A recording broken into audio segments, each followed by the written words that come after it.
Día Mundial del Alzheimer entre el Grupo de Neurociencias de la Universidad de Antioquia en colaboración y apoyo de nuestra institución Solaz Bienestar para el Adulto. Dadas las condiciones, este año no logramos encontrarnos presencialmente, sin embargo, nos transformamos para poder compartir con ustedes e incluso poder llegar a muchas más personas. El Grupo de Neurociencias de la Universidad de Antioquia y Solaz Bienestar para el Adulto hemos pensado, planeado y organizado este evento con mucho entusiasmo para ustedes. Durante todo el mes de septiembre y cada una de sus semanas, los invitamos a ponerse en los zapatos de los actores fundamentales en este proceso de la enfermedad de Alzheimer. Bueno, ahora, sin más preámbulos, damos paso a nuestro invitado. Ella es la doctora Claudia Liliana. Ella hace parte del equipo de Solaz Bienestar para el Adulto. Ella es fonoaudióloga de la Universidad Católica de Manizales, con entrenamiento en terapia miofuncional orofacial de la Universidad CES. Cursó con la Universidad del Valle el entrenamiento en videofluoroscopia de la deglución, diplomada en intervención de pacientes con disfagia y actualmente asesora clínica de la investigación desarrollo de un sistema asistido en disfagia en pacientes con desorden neuromotor basado en procesamiento de señales no invasivas, con la Universidad Pontificia Bolivariana y el ITN. Fonoaudióloga de la Clínica Las Vegas y parte del equipo interdisciplinario de SOLAS IPS. Doctora Claudia Bedoya, muy buenas tardes, bienvenida a este espacio. Buenas tardes, Laura. Bueno, un saludo también a las personas que se están conectando y muy complacida por estar esta tarde con ustedes en este evento liderado por Neurociencias y SOLAS. Esperemos a ver que se sigan conectando para poder iniciar nuestra presentación.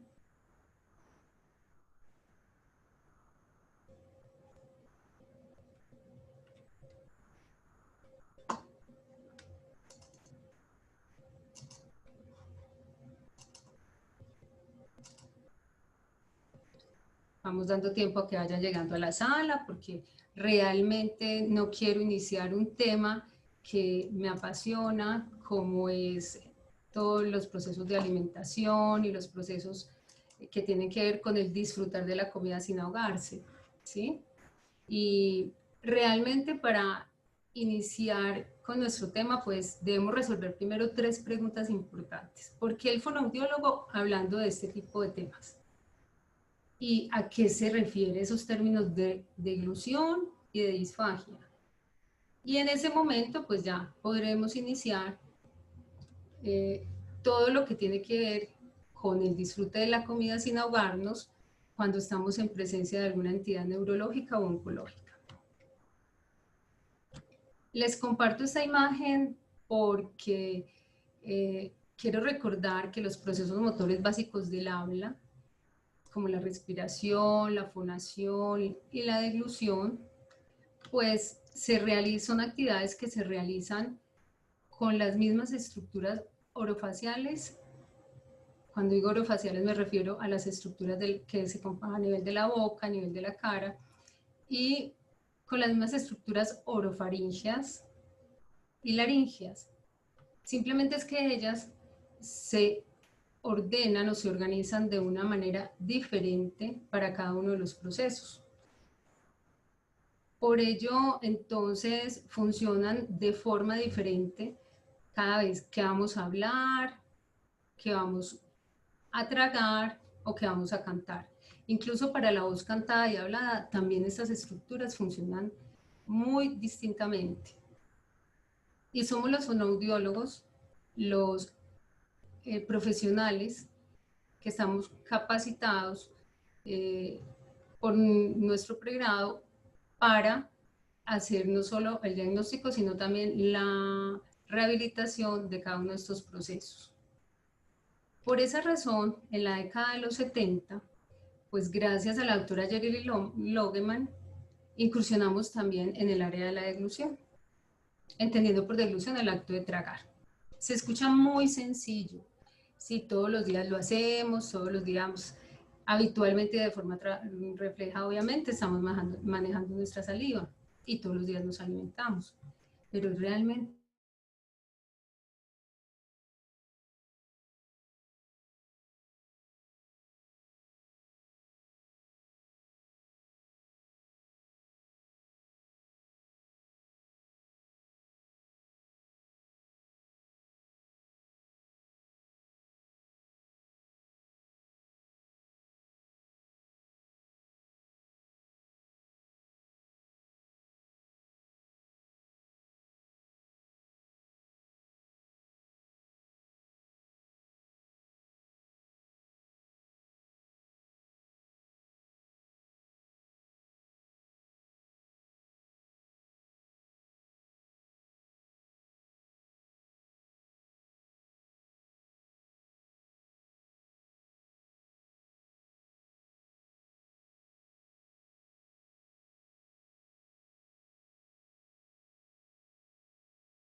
Vamos a pedirles un poquito de paciencia. Parece que la doctora Claudia tiene dificultades con su conexión. Vamos a esperar un minuto para ver si logra volver a la reunión y continuar con esta importante charla. Agradecemos a todos su paciencia.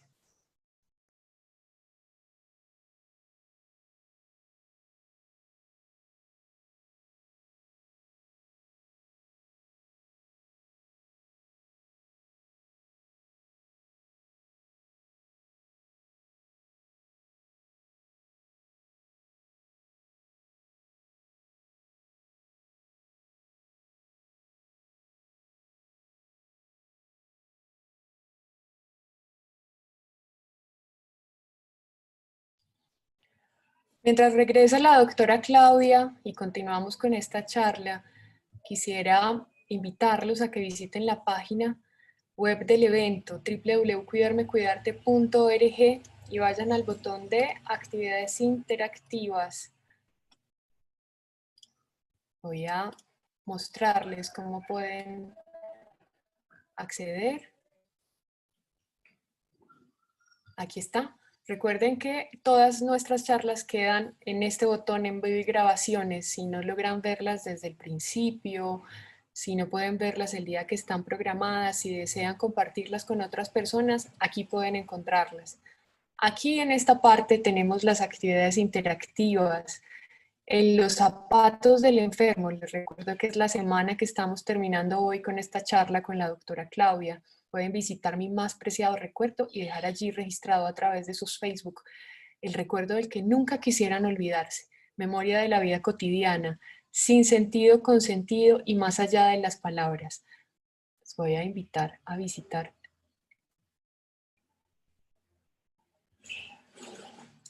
Sin sentido, con sentido, mientras le damos otra esperita a la doctora Claudia, que logre restablecer su conexión. Verán. Ahí aparecen las imágenes para que puedan ponerse en los zapatos del enfermo y ver cómo va evolucionando los puntos de vista en ellos según la etapa de la enfermedad. Aquí se trata de que procuren encontrar el orden de este texto y nos compartan por aquí cómo les fue intentándolo. Voy a dejar de compartir mi pantalla e intentar ver si la doctora Claudia ya está de vuelta. Muchas gracias a todos por acompañarnos y por tener muchísima paciencia.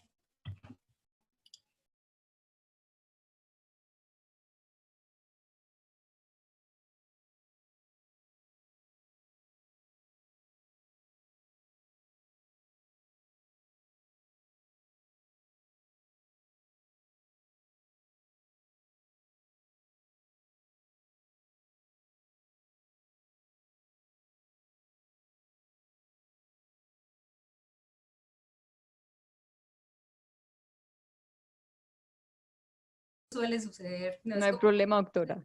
Estamos allí, entonces, bueno. Les decía entonces, para continuar entonces con mi intervención, disculpen, vamos a compartir un poco la pantalla mejor.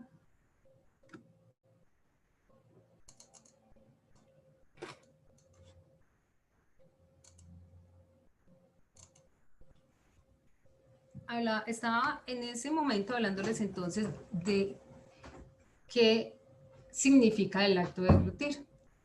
Sencillamente es tragar, entonces pasar de la boca, tanto saliva como alimentos, hasta el estómago, ¿sí? Pero para eso se requiere no solamente de unas estructuras oromusculares en buenas condiciones, que permita ese transporte de líquidos y de alimentos que ya han tenido un proceso de masticación en la boca. No, también necesitamos de unas estructuras neurológicas normales y esto está ya soportado con los últimos estudios de que existe una red cortical de la deglución. O sea, anteriormente se creía que la activación solo era a nivel neurológico de la parte subcortical. Ahora cada vez se está investigando más y por eso, por ejemplo, existen diferentes estudios que pues que van avalando todo este conocimiento. Los fonoaudiólogos estudiamos la deglución desde diferentes fases. Realmente la literatura médica maneja solo dos fases, como lo vamos a ver más adelante, la fase oral y la fase faríngea, pero los fonoaudiólogos, por decirlo así, nos hemos tomado el tiempo y entendemos, precisamente por manejar todo este tema de la comunicación humana, que desde el solo hecho de tener un estímulo gustativo, un alimento frente a nosotros, pues las estructuras orofaciales van cambiando de forma, ¿sí? A eso le llamamos la fase preoral.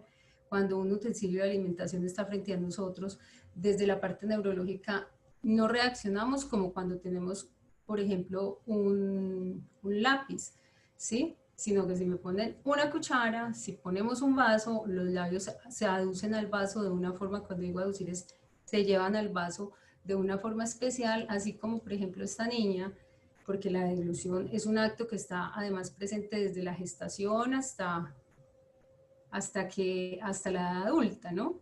Pero en cada edad tiene cambios, sufre cambios de acuerdo, por la misma razón que nuestras estructuras cambian también con la edad. Entonces aquí vemos cómo logra lo que llamamos el selle labial, ¿sí? O cierre labial. Cuando ve la naranja produce una hipersalivación, que eso nos pasa a todos, con solo incluso escuchar que vamos a tomar un zumo de limón o algo así, hay una hipersalivación y eso es lo que llamamos fase preoral. La fase oral es el proceso que ya está dado por la masticación misma y es donde mayor activación neurológica hay, porque si realmente no llega la información desde nuestro cerebro a cada uno de estos músculos para que se coordine una activación de gusto, de salivación, de masticación, pues no vamos a lograr formar un bolo que pueda empezar su movimiento de propulsión desde la boca hacia la faringe. Estas dos primeras fases son voluntarias. O sea, yo defino qué me quiero comer y en qué momento me lo llevo a la boca. Yo también defino cuánto tiempo me quedo masticándolo, ¿sí? Pero continuamos con las siguientes fases, que son la fase faríngea y la fase esofágica, que ya son fases involuntarias y tienen un tiempo. La fase faríngea tiene una duración de 1 segundo, es una fase muy rápida, pero tiene una gran importancia en la parte clínica y es por el cierre de la vía aérea. Cuando les digo el cierre de la vía aérea significa que es en el momento donde realmente el alimento va a continuar hacia el estómago y que no se vaya a ir, como decimos los paisas, por el camino viejo, o sea, hacia la vía aérea. ¿Qué mecanismo tenemos para proteger que el alimento no se nos vaya a la vía aérea? La tos. Por eso en nuestros adultos mayores es muy importante hacer una buena evaluación de la deglución para poder valorar qué aspectos clínicos, neurológicos y desde la parte orofaringea pues están presentes o no, que le permitan a ellos poder seguir comiendo por su boquita. La fase esofágica, como les decía, es involuntaria también, tiene una duración de 6 a 8 segundos y ya se refiere al paso del bolo alimenticio de la faringe al esófago, y aquí tiene una gran importancia la apertura del esfínter esofágico inferior. Así como en la anterior fase, la apertura del esfínter esofágico superior es muy importante porque cuando se hipertrofia, o sea, cuando se cierra, pues el paso del alimento se hace muy difícil. Aquí también es bastante importante que el esófago también permita el ingreso del alimento hacia el estómago. Y especialmente esta fase esofágica, ahí todo es gracias a una activación neurológica normal. Este esquema, entonces, nos precisa lo que les acabo de contar. Lo que les estoy señalando, el negrito, es el bolo alimenticio, o sea, una porción de comida. Aquí está en la fase oral porque se está masticando dentro de la boca. Aquí está en una fase orofaringea porque está iniciando el paso de la boca hacia la faringe. Esta es la fase faríngea propiamente dicho. Aquí tenemos una estructura que se llama la epiglotis, que debe cerrar precisamente la vía aérea. Cuando ella desciende, se cierra la vía aérea para que el bolo continúe viajando por el esófago hasta el estómago. Nos va a quedar muchísimo más claro con el video que les voy a compartir a continuación, donde la partícula amarilla que van a observar es el bolo alimenticio, o sea, lo que se ha procesado después de una buena masticación y trituración. Swallowing is a complex process involving structures of the respiratory and digestive systems. In the oral preparation stage, food or liquid is presented to the mouth, where it is ground into small pieces by the molars. The food is mixed with saliva on the tongue before swallowing. In the oral stage, the tongue squeezes the bolus back toward the pharynx. The pharyngeal stage begins when the bolus reaches the anterior facial pillars and posterior tongue. The velum and larynx elevate, vocal folds adduct, and epiglottis inverts to cover the airway. The bolus is propelled over the back of the tongue and into the valleculi. It divides into two parts that move over the epiglottis, into the pharynx, around the larynx, and into the pyriform sinuses. Sequential contractions of the pharyngeal constrictors help to propel the bolus into the esophagus. In the esophageal stage, the bolus enters the esophagus, taking between 8 and 20 seconds to reach the stomach.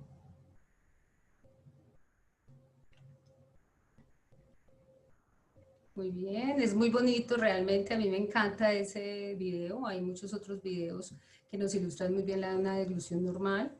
Y es que realmente antes de continuar con nuestra segunda pregunta, pues teníamos que conocer el proceso de la normalidad, ¿sí? Ahora, ¿de qué se trata la disfagia? ¿Sí? La disfagia no es un término nuevo. Ese término fue acuñado desde 1817 por James Parkinson, cuando describió precisamente la enfermedad de Parkinson, ya que este es un síntoma muy frecuente en esta entidad. Y traigo dos definiciones muy generales. Hay una literatura muy amplia en este momento alrededor de la disfagia, porque es un tema que sí se viene manejando y se viene investigando bastante sobre él, porque cada vez pues, se presenta más en nuestros adultos mayores y porque cada vez tenemos mayores secuelas de enfermedades neurológicas, en fin. Entonces, dos de las definiciones que más me gustan, la primera porque es muy sencilla, simplemente nos dice que la disfagia es cualquier alteración que se produce en la dificultad, o en cualquier alteración, perdón, o dificultad que se produce para llevar la saliva o el alimento desde la boca hasta el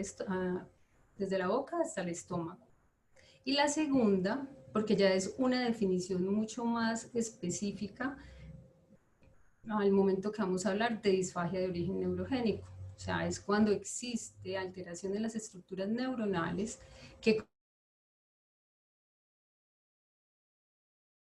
controlan durante este evento, pues nuestros pacientes son precisamente de este carácter. Entonces, revisé algunos artículos, cité dos bibliografías interesantes de la literatura que siempre manejamos los fonoaudiólogos, pero en varios artículos se describe que en la enfermedad de Parkinson a su inicio la prevalencia de la disfagia es del 70% y al final de la enfermedad la prevalencia es del 90%.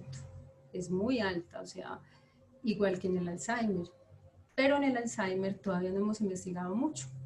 En el Alzheimer simplemente se describe que hay una prevalencia del 84%, cualquier tipo de disfagia, o sea, en cualquiera de las fases, como lo vamos a ver, pero todavía no hay estudios tan precisos que nos digan a qué edad o en qué fase de la enfermedad es mucho más periódica. ¿Cuál es la causa o la etiología de la disfagia? Pues hay dos causas, puede ser de origen neurológica o no neurológica. Lo que nos atañe hoy es la parte neurológica, entonces dentro de las causas neurológicas están los trastornos neuromusculares o los trastornos neurodegenerativos. Es que aquí quiero hacer una gran claridad. La disfagia no es una enfermedad, la disfagia es un síntoma que tiene una serie de signos y hace parte de una enfermedad. Y puede ser una enfermedad, un trastorno neuromuscular o neurodegenerativo como el Parkinson, como la esclerosis lateral amiotrófica, en fin, como todas estas entidades neurológicas, pero allí dentro de estas precisamente diagnósticos, pues los fonoaudiólogos clasificamos la disfagia. Como les decía al inicio, es diferente para el fonoaudiólogo que para la parte clínica. Para los clínicos simplemente hay dos clases de disfagia, perdón. Vamos a regresar.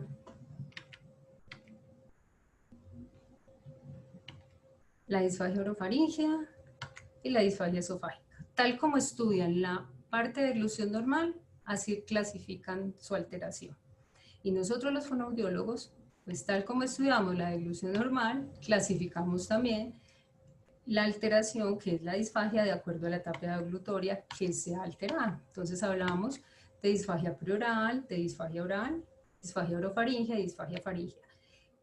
También aparece la disfagia esofágica. Es muy difícil y poco frecuente, por así decirlo, encontrar una disfagia pura, especialmente en los pacientes de origen neurológico, pues cuando se habla de una disfagia neurogénica, porque casi siempre están afectadas dos etapas de la deglución o dos fases de la deglución, entonces por eso, y la más común es la fase orofaríngea. Las imágenes que utilizo durante la charla tienen autorización escrita por las familias y me ilustran mucho más fácilmente cada una de las disfagias. Esta es una disfagia pleural donde hay dificultad incluso para el control de la saliva. Observemos que hay disminución en el tono del orbicular de los labios y esto no permite que haya un buen sello labial y por esa razón hay una incapacidad entonces para recibir el alimento o el utensilio de alimentación. Ocurre lo contrario, por ejemplo, en el Parkinson. En el Parkinson puede haber no disminución, sino aumento en el tono de los labios o un temblor que les impide con frecuencia el control de el utensilio de alimentación. Por esta razón se fracturan muy fácilmente los dientes de los pacientes con Parkinson, hasta llegar, incluso encontramos algunos pacientes que hacen trismus. Trismus es un bloqueo a nivel de la articulación temporomandibular que no permite la apertura de la boca. Cuando hablamos de la disfagia oral, entonces es la fase oral la que está más alterada. Entonces hay una evidente cialorrea o babeo, hay un excesivo movimiento de la boca cuando se está masticando y es realmente el paciente que mastica y mastica pero no pasa la saliva. Es como rumiando, lo llaman otros autores, pero no está pasando la saliva en su momento, ni tampoco los alimentos, porque la parte sensorial está muy alterada y ese proceso de trituración y de masticación es tan prolongado y la activación después del reflejo de deglución se hace muy difícil. Recuerden que el reflejo de deglución es el movimiento de propulsión que hace la lengua para pasar el alimento desde la boca hacia la faringe. Y cuando hablamos ya de disfagia faríngea, muy común en el Alzheimer, y es muy común que sea este el momento cuando las familias consultan, porque ya se hace muy evidente que los familiares están tosiendo constantemente, aún en ausencia de alimento. Hay salida de alimento por la boca, a eso nos referimos, perdón, por la nariz, a eso nos referimos con el término de regurgitación nasal. Pero lo más delicado es que puede haber aspiración. La aspiración, recuerden que yo les explicaba que había un cierre en la deglución normal que permitía que el alimento continuara hacia el esófago y luego al estómago. La aspiración quiere decir que ya por la disminución en el tono muscular especialmente a nivel de las paredes faríngeas, pues ya no se efectúa la contracción de esas paredes. ¿Y qué es lo que pasa? Que se puede ir el alimento a la vía aérea. Eso es lo que llaman a nivel clínico los neumólogos, los otorrinolaringólogos, fonoaudiólogos, en fin, aspiración, y puede deteriorar al paciente desde problemas respiratorios comunes hasta bronquitis y neumonías a repetición. ¿Cómo disfrutar entonces de la comida sin ahogarse aún en presencia de una disfagia? Se puede hacer. Vamos a ver cómo. Miren, estas imágenes hablan por sí solas. Este es un paciente muy querido que recibió rehabilitación durante un año aproximadamente, secuelas de Guillain-Barré. Estuvimos muy presentes en la parte de rehabilitación, fisioterapia, terapia respiratoria y fonoaudiología, y inició vía de alimentación a los 7 meses porque el paciente estuvo un poco complicado, su parte clínica, y al año, cuando me contó que ya era capaz de comer pescado, yo no lo creía. Entonces, cuando lo vi, fue de verdad muy, muy satisfactorio porque es una persona completamente funcional, y no solo en el aspecto alimenticio, sino pues en toda su vida personal y laboral. Aquí tenemos lo que estamos haciendo en este momento desde SOLAS. Esto es muy importante. Estamos acompañando desde la parte terapéutica, y también las auxiliares están asistiendo a nuestros pacientes en la alimentación, en el proceso de alimentación en casa, siguiendo las indicaciones que fonoaudiología les brinda. Entonces, esa independencia en la alimentación es supremamente importante, y para mantenerse, pues lo primero es que haya una buena evaluación de la deglución, donde se pueda seguir unos lineamientos de acuerdo a las recomendaciones del fonoaudiólogo. Lo primero que hacemos los fonoaudiólogos es analizar las características del habla del paciente. Entonces vamos a escuchar este discurso. No es fácil evaluar pacientes con Alzheimer o con otro tipo de demencias porque la recepción de órdenes pues no es estable, ¿sí? Pero precisamente si nos entrenamos podemos lograrlo. Amén. Amén. Haz así. Alfonsito. Ya. Muy bien. Y traga salivita. Traga saliva. Sí. Traga pues saliva. Duro.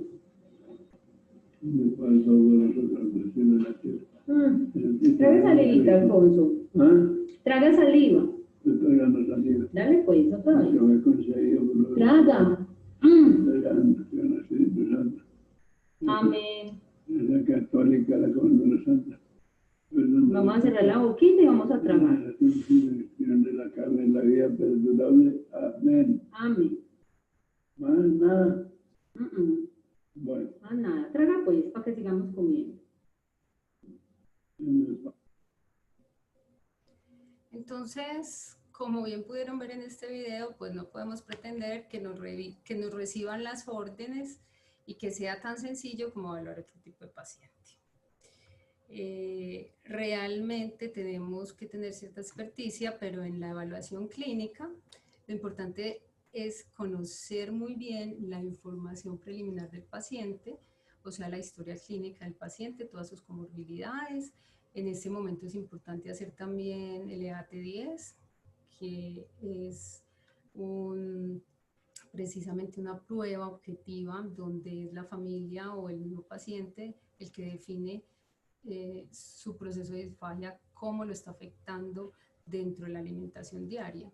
La evaluación clínica debe ser confiable, precisa y muy objetiva, pero la precisión la da observar el comportamiento oromotor, hacer una valoración de los procesos básicos del habla, hacer una auscultación cervical, ¿sí? Realizar pruebas de deglución con diferentes consistencias y solicitar pues al equipo interdisciplinario en algunos momentos otras evaluaciones diagnósticas que nos aporten a diagnóstico.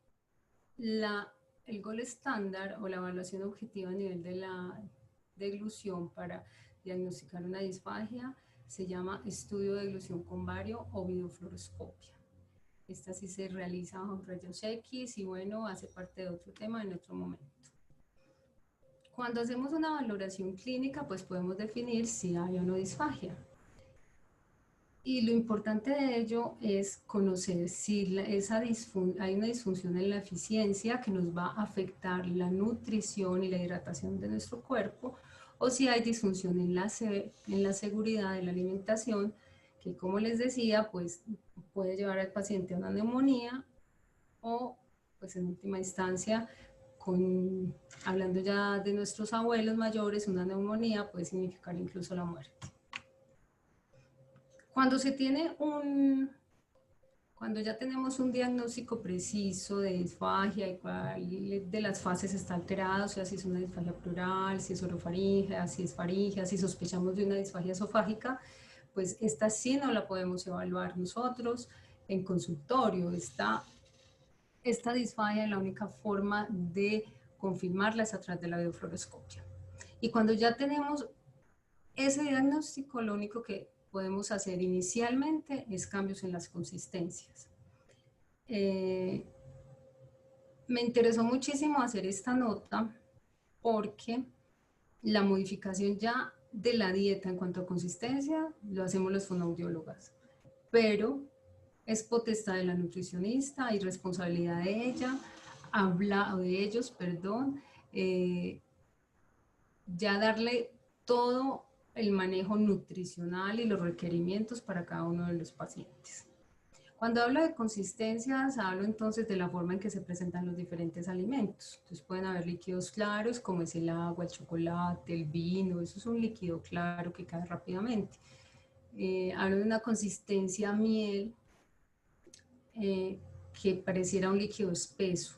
O sea, en fonoaudiología nosotros tenemos distintas consistencias, pero los adultos mayores se mueven más o menos en este rango de consistencias, compota, flan, sólidos muy blandos, para que su alimentación sea un poco más segura. Pero no son todas las consistencias para todos, ni es una para todos, no. Eso depende de la evaluación clínica y personalizada que se le realice a cada paciente. A veces hacemos restricción en algunas consistencias, pero esto no significa que la alimentación tenga que ser aburrida, ¿sí? Sino que está precisamente en las familias que le pongan unos vasos de colores, que a las bebidas le pongamos color, temperatura, diferentes sabores, porque todo esto le va a ayudar. De todas formas, eso es de las primeras recomendaciones que hacemos ya en la parte de rehabilitación. Y algo muy importante en el adulto mayor es que le sigamos presentando los alimentos de la forma como a él le gustaba, ¿sí? Entonces no porque la sugerencia haya sido una consistencia, un líquido espeso, como les hablaba ahora, como una avena, o porque le vaya a cambiar a una cuchara más pequeña, necesariamente tenga que ir a comprar entonces el platico de plástico, las cosas, pues no podemos minimizar esa parte cognitiva en los pacientes si ellos todavía no están allí, si ellos todavía pueden ser tratados y manejados como lo que son adultos mayores. Y el hecho de cambiar las consistencias, vuelvo y les digo, no significa que pierdan, que tenga que perder ese deseo por los alimentos. Podemos hacer con consistencias muy blandas, alimentos llamativos, alimentos que sean apetitosos. Podemos en casa fabricar un helado que no sea tan clarito, sino que sea un helado mucho más cremoso.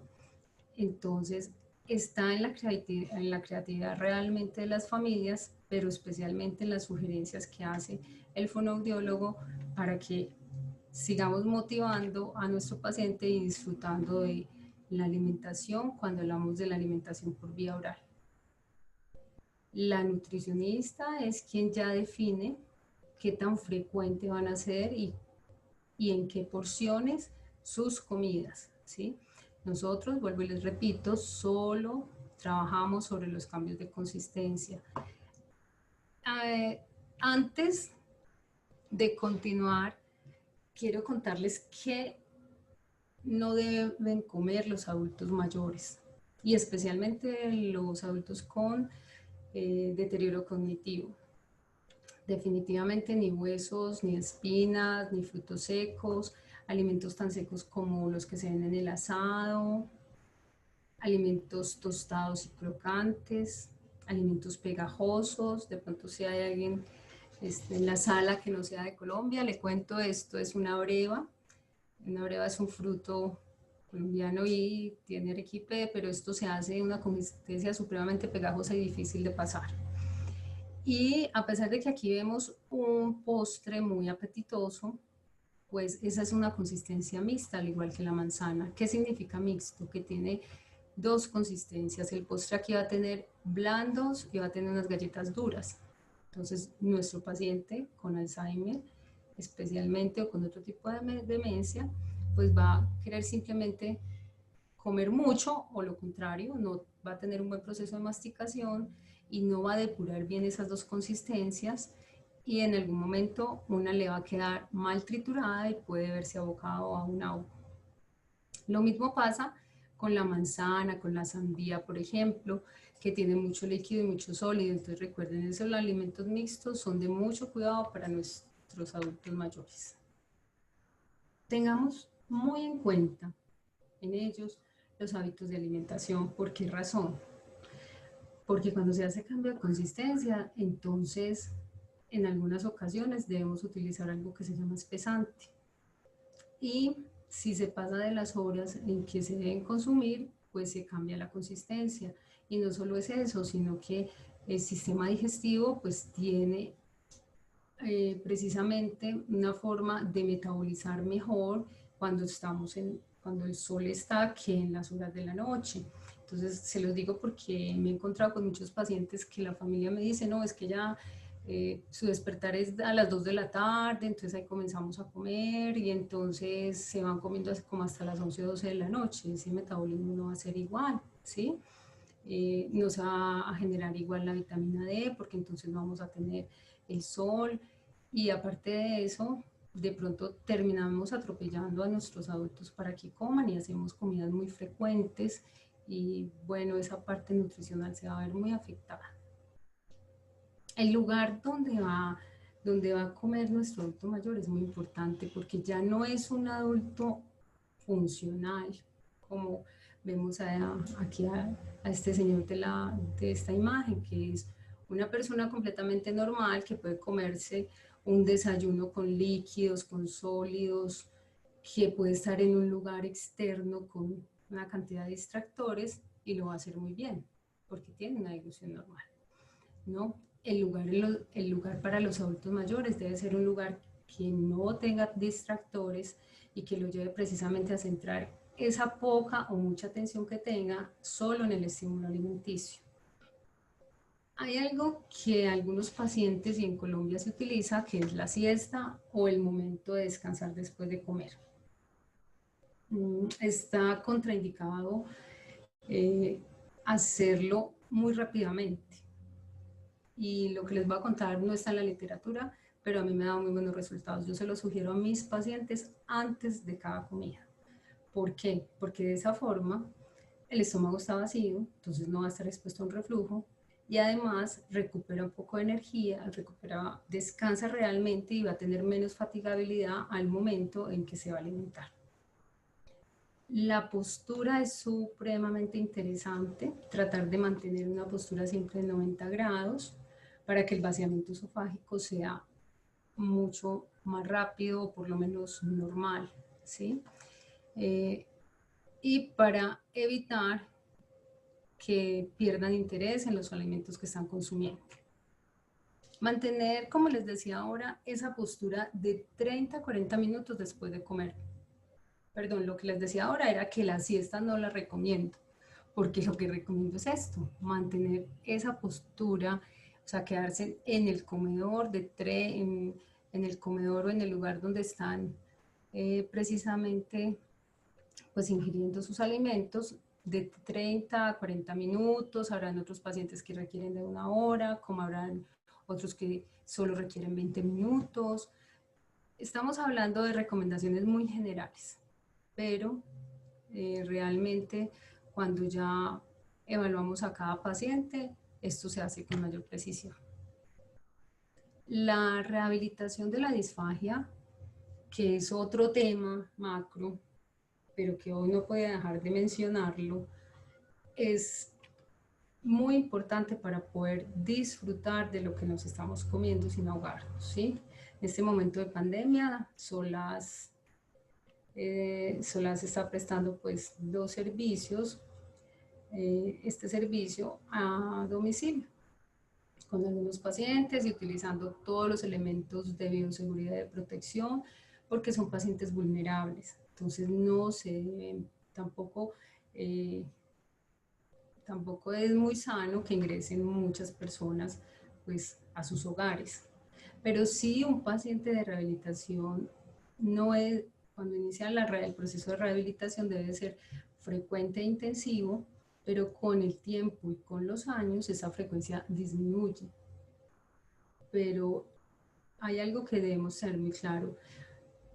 Ante una enfermedad neurodegenerativa o una demencia, para mantener la vía oral segura, siempre vamos a necesitar estar muy de la mano de un equipo interdisciplinario que nos apoye, que nos sugiera cambios de alimentación, como lo hace la nutricionista, que nos trabaje la parte física el fisioterapeuta, que si en algún momento hay algunas alteraciones respiratorias, pues el terapeuta respiratorio nos puede apoyar, y el fonoaudiólogo tiene que estar presente constantemente, con diferente frecuencia, ¿sí? El objetivo precisamente de esta rehabilitación es, si no volver a tener una deglución normal, por lo menos, a ver, se me estaba perdiendo el cursor en esa pantalla tan blanca, por lo menos intentar diferentes formas de alimentación, ¿sí? Aquí estoy con un paciente después de una cirugía de Parkinson y quedó con un trastorno de deglución importante, entonces enseñándole una maniobra y un control postural para que la parte faríngea sea mucho más segura y podamos seguir comiendo solo una consistencia. El paciente que tenemos acá es un paciente que ya para él fue muy difícil por su rigidez, pues tener una vía oral que cubriera todos sus requerimientos nutricionales, entonces se tuvo que realizar algo que se llama la gastrostomía. La gastrostomía es una sonda que va directa al estómago, pero que le provee también de todos los nutrientes al paciente. Sin embargo, como su parte cognitiva era buena y uno de sus máximos placeres era comer, pues continuamos en una terapia donde se tenían unas dosis terapéuticas con el fin de que él disfrutara realmente los alimentos que más le apetecían.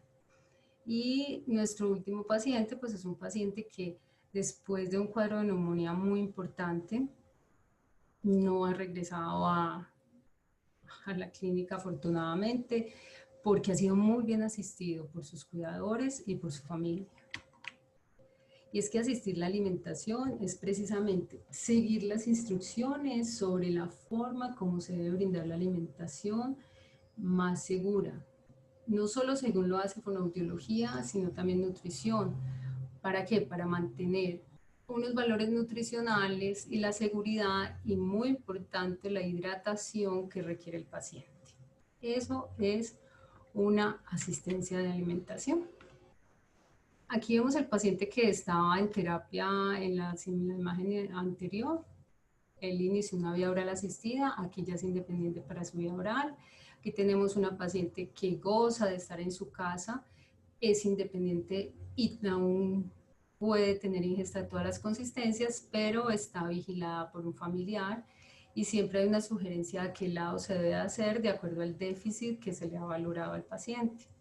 Este es un paciente, en cambio, que solo se alimenta de una sola consistencia, pero a mí me llamó muchísimo la atención y por eso utilicé esta imagen hoy, que además de que había un trastorno, además de que este paciente tenía un diagnóstico neurológico, estábamos en presencia de una disfagia neurogénica, pues había un daño cervical que no le permitía tener la postura adecuada para comer. Entonces, los cuidadores le hicieron una mesa especial y eran eran demasiado creativos porque a pesar de una sola consistencia, pues colocaban diferentes colores en todos sus alimentos.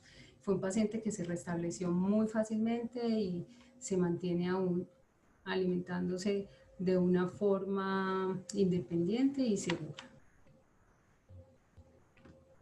Esta imagen para recordar el papel de los familiares y cuidadores. No podemos dejar de compartir la mesa con ellos, pero definitivamente sí hay unas funciones importantes de parte de los cuidadores y es como son el registro y la información de cualquier signo que nos advierta que hay deterioro en la deglución. Se le debe informar a la familia y al equipo interdisciplinario, pues encabeza el fonoaudiólogo cuando estamos hablando del proceso de alimentación. Se debe respetar el nivel de fatigabilidad en el paciente, no se debe ni de apresurar demasiado, ni tampoco perdurar 1 hora o 2 horas para tener una comida, porque realmente entonces va a ser mucho el tiempo y allí no va a haber una compensación nutricional, ¿sí? Tenemos que respetar el seguimiento que hace nutrición y las recomendaciones que también ellos hacen. No podemos hacer cambio en las dietas si no están autorizados por la nutricionista. Y algo que puede sonar muy coloquial, pero es increíble. Lo he visto en consulta, que llegan con los abuelos y no, es que un momento u otro ha dejado de masticar, ha dejado de masticar. Cuando lo voy a evaluar, pues es un paciente de dentro y lo pregunto por las prótesis y me dicen, ay, ¿cómo así? No, ¿y hace cuánto que no le ponen las prótesis a mi abuelito? ¿Y dónde estarán las prótesis? ¿Qué pasó con las prótesis? Entonces, con eso hay que tener muchísimo cuidado. Lo otro es que a veces hay úlceras o aftas en la boca y no lo hemos evaluado bien. Entonces, pues ante una úlcera o ante algo que haya en cavidad oral va a ser muy difícil poder comer. Asistir a un solo paciente también es una recomendación supremamente importante, porque si pretendemos como cuidadores asistir a 5 o 10 pacientes a la vez mientras están comiendo y todos tienen disfagia, pues no vamos a tener muy buenos resultados. Verificar la consistencia y la cantidad de la alimentación, del alimento que le corresponde a nuestro paciente o familiar es muy importante. Como les decía ahora, hacemos cambios en consistencia. Aquí vemos una consistencia néctar, una consistencia tipo miel o líquido espeso y una consistencia compota. Esto se puede hacer con espesante, que es precisamente un compuesto que no cambia ni el sabor ni el olor de las comidas. O también se puede hacer de una forma un poco más natural y las nutricionistas son las encargadas de explicar esta parte entonces a las familias con la mezcla de diferentes alimentos. Para conservar la independencia en los pacientes que no requieren ser asistidos, pues vigilemos hasta donde sea necesario, porque esa parte de autonomía es bien importante. Pero si vamos a restarle seguridad a la deglución, prefiramos que ellos sean independientes en el vestirse, en peinarse, en cepillarse los dientes, en cualquier actividad que no sea la alimentación. Porque a veces me han dicho, no, pero es que se le olvida la coordinación visomotriz, va a perder fuerza en la mano. No, hay muchas otras cosas que hacer con las manos, doblar ropa, de pronto soltar la ropa de los ganchos, muchísimas cosas, ¿sí? Contar frijolitos, bueno, contar cositas, piedritas, muchas otras cosas diferentes a exponer la seguridad de la vía aérea del paciente.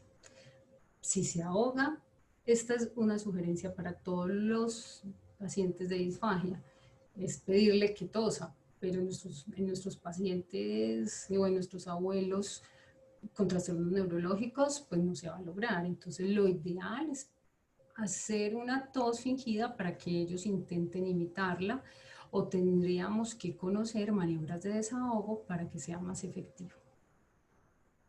realmente para que no suceda esto y podamos disfrutar de la comida, es muy importante por ello entonces consultar con fonoaudiología y hacer un diagnóstico y unas recomendaciones precisas y si se requiere, pues iniciar una intervención terapéutica.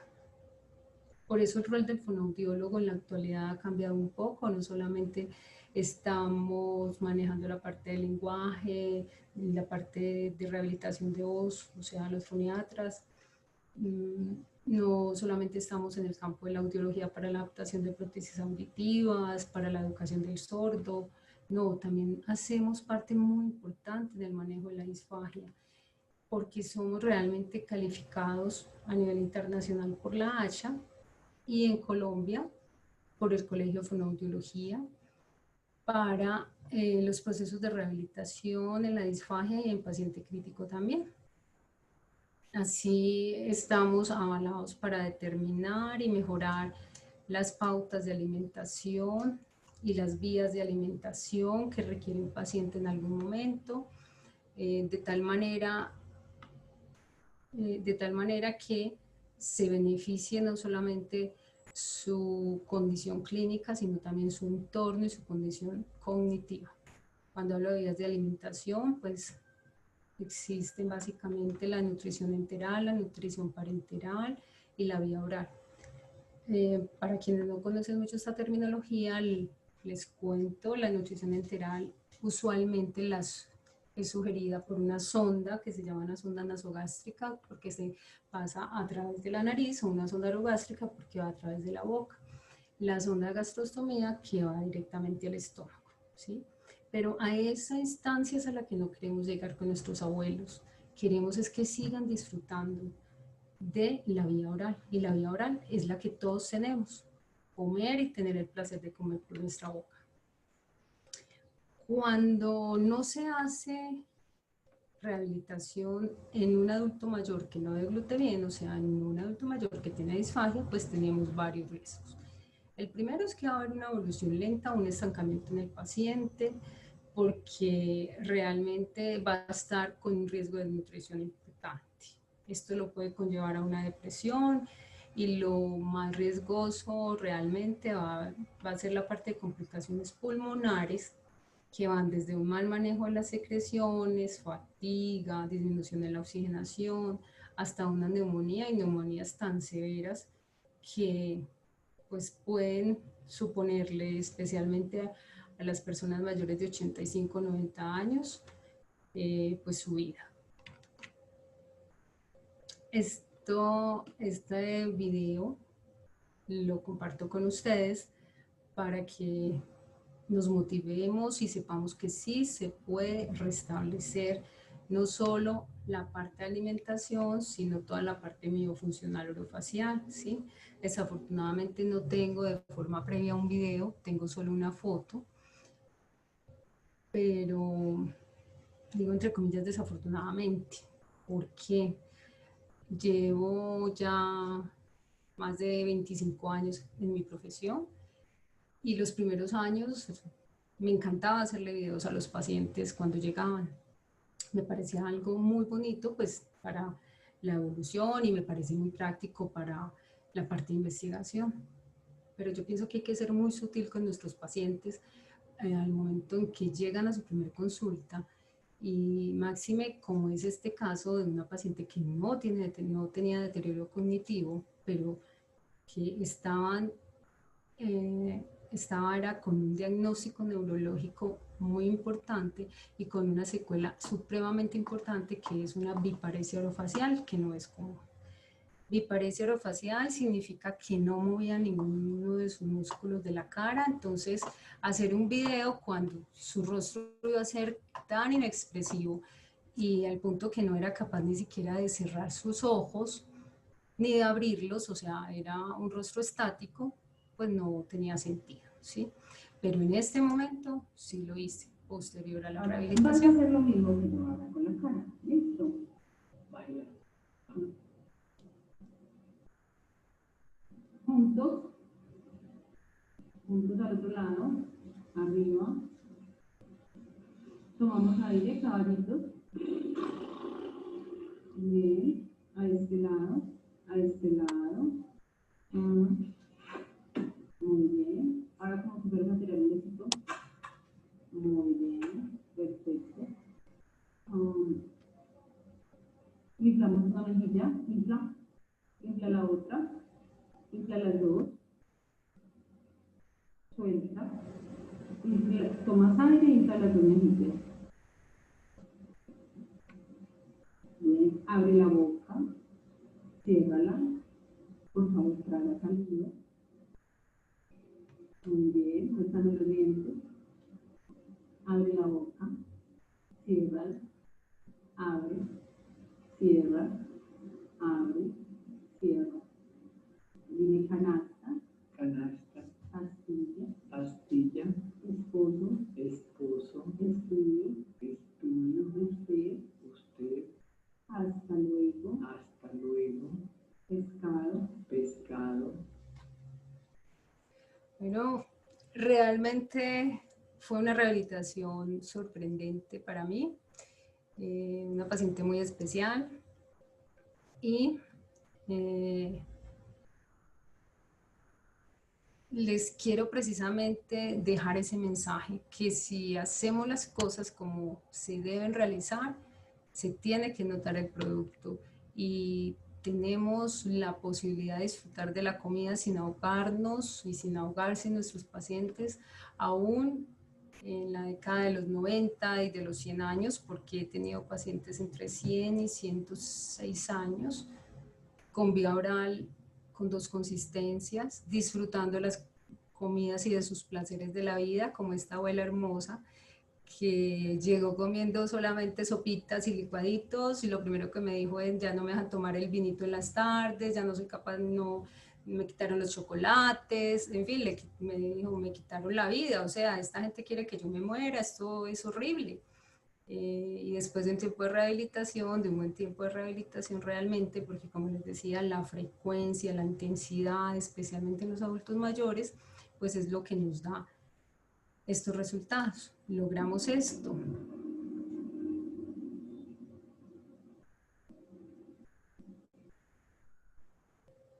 Es un pan de chocolate que es muy difícil de masticar, es muy seco. Y bueno, en ese momento no pudimos continuar con el video porque ella quería era seguir solo con su vinito, ¿sí? Y con ese vinito los dejo en la tarde de hoy. Muchísimas gracias. Doctora Claudia, muchísimas gracias por esa importante intervención, darnos todas las herramientas para que nuestros adultos puedan disfrutar de la comida. Ahora doy paso a mi compañera Andrea. Ella hace parte del grupo de neurociencias de la Universidad de Antioquia, donde ella va a tomar algunas preguntas que nos han hecho durante todo el webinar para que la doctora Claudia dé paso a la respuesta. Muchas gracias. Claro que sí, Lauris. Muchas gracias, doctora Claudia. Muy importante toda la información. En realidad no tenemos muchas preguntas. Agradecimientos por toda la información que usted les ha brindado a todas las personas que nos han acompañado hoy. Hay una pregunta que nos hace Miriam del Socorro que no entiendo muy bien. Dice, para que ordene el médico una ometría exofágica, ¿cómo debe hacerse? Bueno, la pH-metría es un examen complementario cuando hay disfagia, pero tiene otro fin diagnóstico muy diferente a la disfagia. La pH-metría casi siempre es sugerida cuando hay reflujo gastroesofágico, que es un diagnóstico muy común en la actualidad. Listo, doctora. Si una persona se le dificulta tragar saliva, tiene ataxia espinocerebelosa. Hasta ahí me dejaron la pregunta. Si de pronto Adriana Moreno Martínez quiere abrir su micrófono y completárnosla.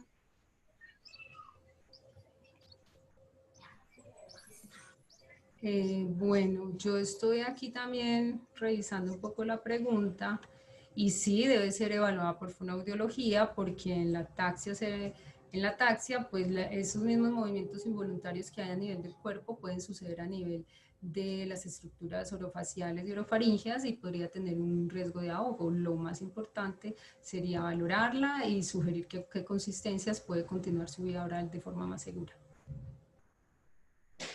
Ok, ¿Qué hacer con los adultos mayores que se guardan los líquidos con las pastillas y no las tragan o las escupen?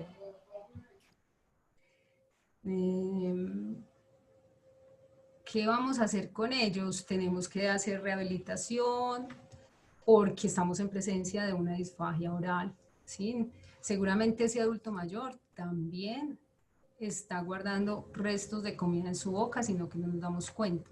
Pero de una forma muy, digamos, por darle solución a esta condición, podríamos triturar la pastilla y ponerla dentro de una compotica, a ver si de esa forma es más fácil para él pasarla.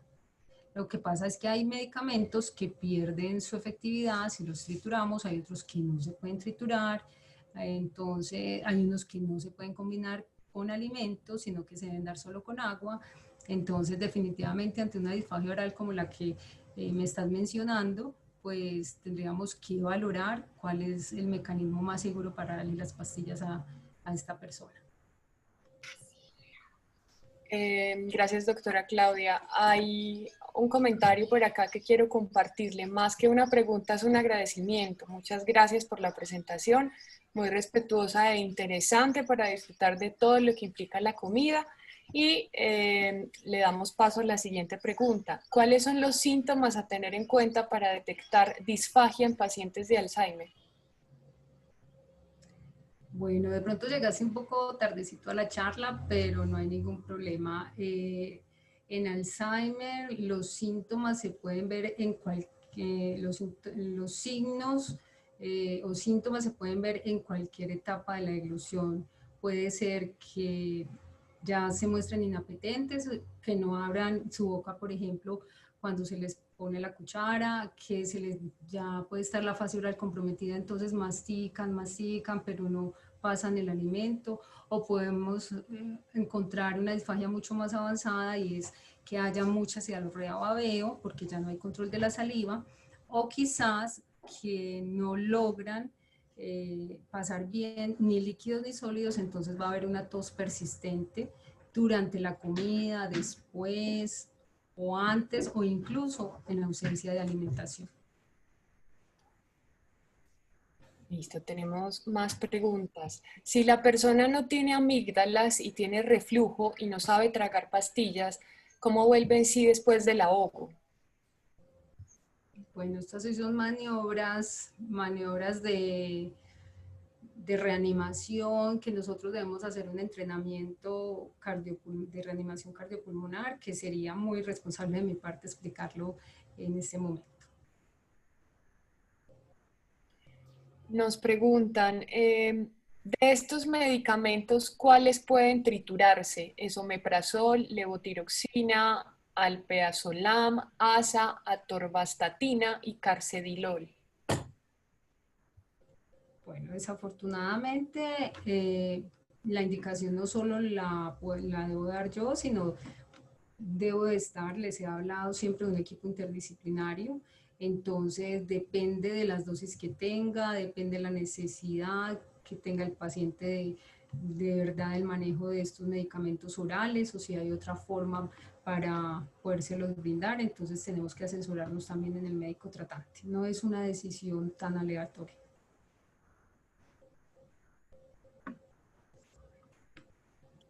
Muchas gracias, doctora, por todos sus aportes tan importantes. Estoy dando una miradita por aquí en el Facebook para ver si tenemos inquietudes. Hasta ahora no, solo agradecimientos que quiero hacerles llegar. Perdóname, yo quiero darle por aquí donde Eduardo Rico, quiero también agradecerle a él porque fue un paciente que tuve desde una unidad de cuidados intensivos de la ciudad y realmente es con todo el gusto, don Eduardo. Qué rico que haya estado conectado esta tarde. Doctora Claudia, muchas gracias a usted. Voy a darle paso entonces a Laura para que cerremos esta importante charla. Y recuerden que la otra semana seguimos en los zapatos del cuidador para que sigan muy atentos a toda la programación cada día. Adelante, Lauris. Gracias, André. Bueno, doctora Claudia, muchísimas gracias por este importante aporte que nos hizo el día de hoy.